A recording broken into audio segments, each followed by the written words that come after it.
நாகை மாவட்டம் பனங்குடி கிராமத்தில் சிபிசிஎல் நிறுவன விரிவாக்கத்திற்கு எதிராக விவசாயிகள் போராட்டம் நடத்தி வருகின்றனர். இது தொடர்பான தகவல்களை செய்தியாளர் சகாதேவனிடம் கேட்டு பெறலாம்.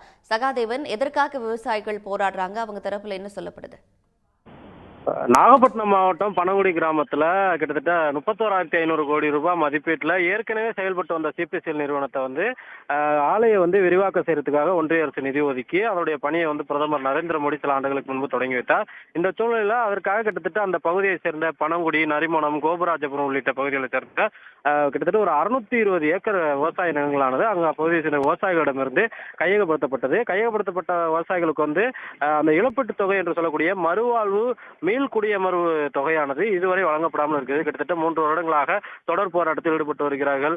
சாலை மறியல், காத்திருப்பு போராட்டம், உண்ணாவிரத போராட்டம் என பலகட்ட போராட்டத்தை நடத்தி வந்த நிலையில் இதுவரை அந்த மறுவாழ்வு மீள் குடியமர்வு தொகையானது வழங்கப்படாமல் இருக்கிறது. இந்த சூழ்நிலையில் இன்று சிபிசிஎல் நிறுவனம், அதாவது பனங்குடியில் இருக்கக்கூடிய அந்த நிறுவனத்தின் நுழைவாயில் கிட்டத்தட்ட 500க்கும் மேற்பட்ட விவசாயிகள் ஒரு முற்றுகை போராட்டத்தில் ஈடுபட்டுக் கொண்டிருக்கிறார்கள். வருவாய்த்துறையினர், காவல்துறையினர் தொடர் பேச்சுவார்த்தையில் ஈடுபட்டாலும் தொடர்ச்சியாக அவர்கள் போராட்டத்தில் ஈடுபடுவதாக தெரிவித்திருக்கிறார்கள். தமிழக அரசும் ஒன்றிய அரசும் அந்த மறுவாழ்வு மீள் குடியமர்வு இழப்பீட்டு தொகையை உடனடியாக வழங்குவதற்கு நடவடிக்கை எடுக்க வேண்டும் என்றும் அவர்கள் கோரிக்கை வைத்திருக்கிறார்கள். இந்த போராட்டத்தில் தமிழ்நாடு விவசாயிகள் பாதுகாப்பு சங்கத்தைச் சேர்ந்த ஈசன் முருகசாமி, அதே போல சமூக செயற்பாட்டாளர் காளியம்மாள் உள்ளிட்ட பலர் பங்கேற்று அவர்கள் இந்த இழப்பீட்டு தொகையை விவசாயிகளுக்கு வழங்க வேண்டும் என உரையாற்றிக் கொண்டிருக்கிறார்கள். இந்த சூழலில் விவசாயிகளுடைய தொடர் போராட்டம் காரணமாக நாகப்பட்டினம் வட்டாட்சியர், அதே போல நாகை டிஎஸ்பி உள்ளிட்ட அதிகாரிகளும் தொடர்ச்சியாக பேச்சுவார்த்தையிலும் ஈடுபட்டு வருகிறார்கள்.